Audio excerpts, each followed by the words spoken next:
Hello, virtuous thought leaders, scholars, and virtue change agents. My name is Dr. Lisa Marie Portugal, and I have a new talk for you titled Intentions, Direct Actions, and Leadership Approaches. And I love this graphic that I chose for you. The world is a better place because you are in it. And I truly believe that. You, myself, all of us within our spheres of influence who care about the same things that we do, character building, virtue building in ourselves and others, it's important to us to spread our values, our principles, our traditional Christian beliefs to others. And you are a very important aspect in doing that, right? You can lift others wherever you are. So you are important in our agenda together. Okay, so table of contents: intentions, direct actions, ethical principles, signaling theory. That's very interesting. It's a theory in business, human resources, and marketing, but it's something that we as educators are very aware of. So basically, we'll talk about it, but signaling to others, it's the same as our modeling our best practices, modeling our character, and our high expectations for others. Self-assessing leadership and questions to ask yourself.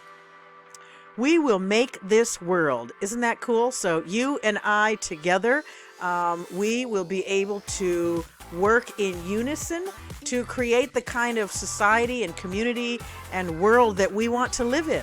So I have a question here as an opener for you that you can think about while we go through these topics. If you were a government leader today, what changes would you make and where would you start? So Hartman et al. 2018 stated that we need to address how to develop appropriate mechanisms to remediate and mitigate the effects of bad behavior and actions.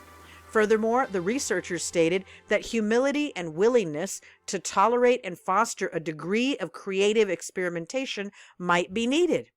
Moreover, Hartman et al. 2018 stated that rather than wasting time on worrying about whether the world is coming to an end, we need to focus on how to make the world a better place. And that's where all of us come in. I agree with this statement, and my suggestion is to teach, promulgate, and foster a culture of excellence by instilling traditional Christianity back into government, business, schools, medicine, and every decision that affects society, people, families, environment, and nations.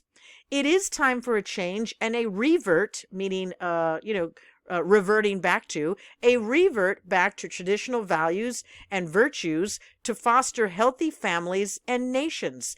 And by doing that, we can do that through character building in ourselves and others. Okay, so ethical principles. I love this graphic, also chosen for you.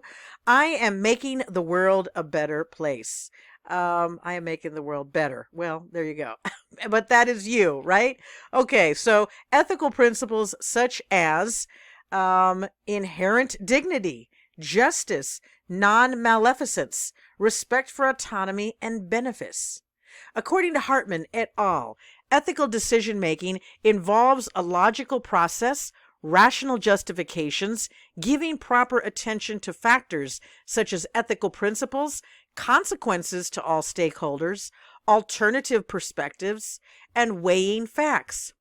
Ethical principles such as inherent dignity, justice, non-maleficence, right for autonomy, and benefice should be some of the highest standards that corporations adhere to, foster, and promulgate in all their business interactions.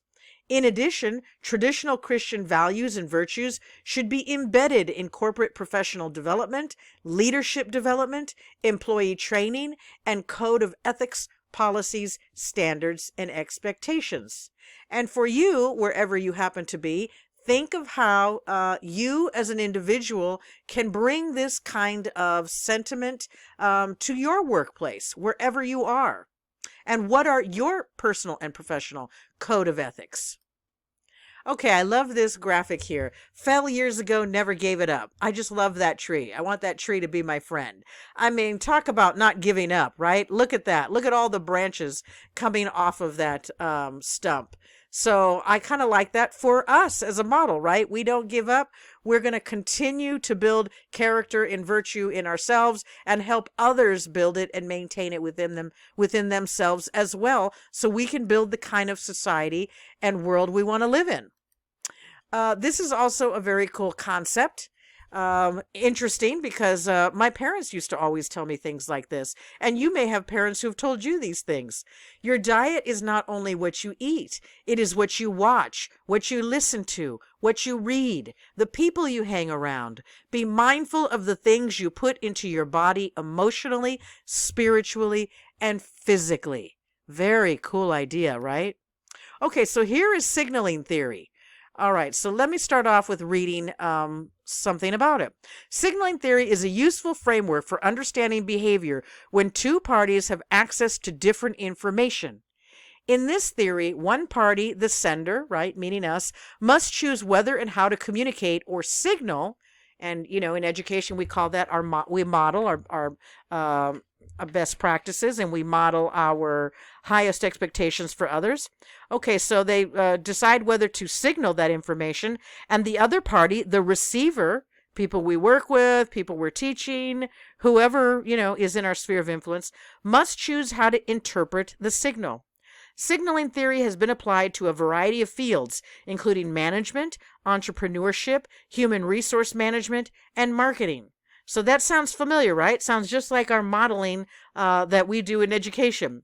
Some key concepts of signaling theory include signal strength, the level of resources invested in the signal, which can influence how effective the signal is. And I'm kind of modeling for you here, right? My level of resources that I create for you. Signal framing, the way the signal is presented, which can influence how it is interpreted. Very interesting concept, right? So again, I would leave that to you in your camp.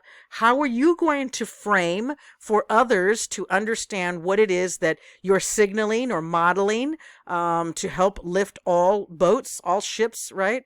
And that would be part of your intellect, your logic, your intelligence, your creativity. We all do it in different ways. We all frame our message in different ways. Signal type, the type of information being communicated, which can influence how it is received, right? Very interesting. Okay, so one way leaders can model ethical leadership behaviors is by signaling. According to Berg et al. 2019, the use of signals or signaling theory can assist in reducing asymmetrics in information. Signaling theory is well known in evolutionary biology and economics and has become more noticeable in areas such as human resources, leadership, strategic management, and entrepreneurship. Within a context of ethical leadership in the workplace, signaling theory conveys that leaders can send ethical signals to investors, suppliers, customers, and followers through their behaviors. Banks et al. 2021. So it sounds very familiar, right, to our modeling high expectations and our modeling our best practices or implementing our best practices. So ethical leadership behaviors can model as signals to others and must be observable to generate a social influence process that is innate in leadership. Banks et al. 2021. These signals can take a multitude of forms and can be consciously managed by effective ethical and moral leaders, such as yourself, to serve an overall agenda toward developing a culture of excellence in the workplace or school place or wherever we happen to be. Self-assessing leadership. We want to have strong leadership qualities in the following areas. Providing stimulation and support for others. Don't we try to do that as educators? Effectively managing performance. Role model competency. Okay, so there again is modeling behaviors. We're role modeling what virtue is. We're role modeling what character is. Motivating others to deliver a clear vision. Providing a meaningful vision of the future. That's very important, right? We want to promulgate and spread and support our traditional Christian values and virtues and principles and ideas, and give people direction for a meaningful future for themselves, so that they have hope in themselves, have hope in our working together for the kind of world that we want to live in. Transformational leadership qualities, high emotional intelligence. That's called EQ, emotional quotient, right? There's the IQ, intellectual or intelligence quotient, and the EQ, high emotional intelligence. Positive outlook and attitude, self-confidence, and personal leadership characteristics. So through all of those concepts, we are modeling or signaling theory, character development for all people, right? So character and virtue is very important to us. In taking actionable steps to create a set of guiding ethical principles, meeting the needs of current day organizations, various factors and elements need to be considered. For example, an overarching philosophy must be chosen that will direct the ethics and principles that are most important in establishing a moral foundation that guides people and institutions. And that is a citation from Cameron and Wynn, 2011, Hartman et al., 2018, Havard, all three of his books, 2007, 2014, 2018, Wang and Hassett out of 2016, which I believe was a study published in a business journal.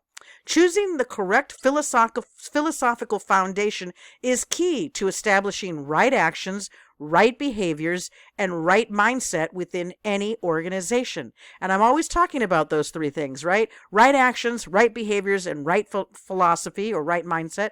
And we know for us that is our traditional Christian values. And it is about developing character within ourselves. Okay, so let's move on to the next, character-based leadership and virtue-based leadership. Character-based leadership is leading from who you are rather than from your power or position. Very cool, right? Which is why I started out this talk with that graphic, because you are important. You are a leader and a manager wherever you find yourself in whatever role that you're participating in. So recent findings in meta-analysis research by Hodge et al. 2018 reveal that there is an evident increased concern regarding leadership approaches targeted to counteracting temptations for misconduct among leaders in business.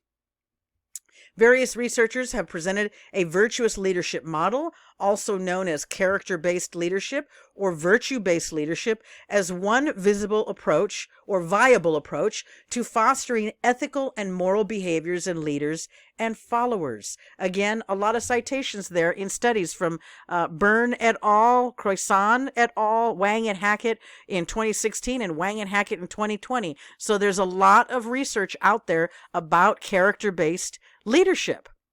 A virtuous leadership model can be linked to a revitalization of virtue ethics as a structure for business ethics, out of Dawson 2018 and Polanski et al. 2015. Questions to ask yourself. And before we get into it, take a look at this graphic. Leadership and character. Wisdom, courage. I love that. I love wisdom. Humanity, justice, temperance, and transcendence. Okay, so let's think about these questions that you can walk through and ruminate on throughout the rest of your day and week. In what ways do you model ethical and moral behaviors in the workplace and in your life to signal to others? Very cool, right? So like I said, you are important. The actions that you take every day, even just by what you're doing, other people are watching. And what are we signaling to others? How can you educate others about your high standards, values, and beliefs regarding proper ethics in a manner that promulgates excellence in the workplace and in the school place? And finally, what can individual employees do to create a healthier and flourishing work environment if their corporate leaders lack sufficient leadership character to guide others and the organization effectively and morally? Very interesting, right? So, like I said, you are the key. You're very essential wherever you are You are leading, you are managing, you are modeling for others and signaling for others. So we want to start thinking about what is it in our character that we want to model for others, that we want to signal for others, so that we can change the environment that we're in and create that culture of excellence for us wherever we are. Okay, so let's get to the references. Oh, there's a lot of references for this particular talk. You can see them all here, and there's 2 pages of them. Banks et al., Ethical Leadership, Mapping the Terrain for Concept Cleanup and a Future Research Agenda in the Leadership Quarterly. So much of this I do pull out of leadership and management studies. Berg et al. This study was called Information Asymmetry in Management Research, Past Accomplishments and Future Opportunities in the Journal of Management. Byrne et al., The Development of Leader Character Through Crucible Moments, the Journal of Management Education. Cameron and Wynn, I know I've gone over that in others. Virtuousness in Organizations. Croissant et al., Developing Leadership Character. That's a book out of Rutledge. I love that one. Dawson, Measuring Individuals' Virtue in Business. Journal of Business Ethics. So you can see these topics that are that we're more aware of, possibly in education, and because we're Christians, they're important across the board in every sector. Hartman et al., Business Ethics, Decision Making for Personal Integrity and Social Responsibility. That is a book. And then we've got Havard's 3 books here. Hotch et al., Do Ethical, Authentic, and Servant Leadership Explain Variance Above, Beyond Transformational Leadership, a meta-analysis out of Journal of Management. Now, a meta-analysis, in case you're unaware, that's a study where the researchers went and pulled all of the studies in a particular category. So meta meaning, a larger analysis. They pulled a lot of different studies and then they gave you an analysis of the findings that they found in all of those studies. So meta-analyses are very comprehensive.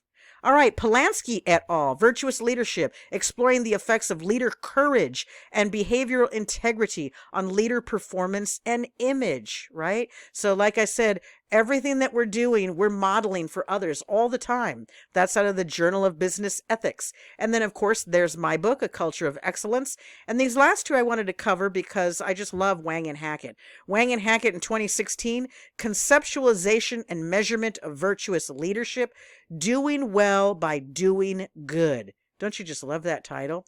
Journal of Business Ethics. And then they did another update in 2020, Virtues-Centered Moral Identity, an identity-based explanation of the functioning of virtuous leadership. So these are all important concepts for all of us, whether it's in our personal life or in our professional life. And that came out of the Leadership Quarterly. And fairly new, right? 2020. Okay, so that covers the talk for today. I want to thank you so much for raising your character competencies and your virtue competencies. And hopefully you will go out and you will do something creative in your way to raise all boats, all ships in your sphere of influence to help us all create a better world and a better environment. Thank you so much, and God bless you. You have a beautiful day. Goodbye.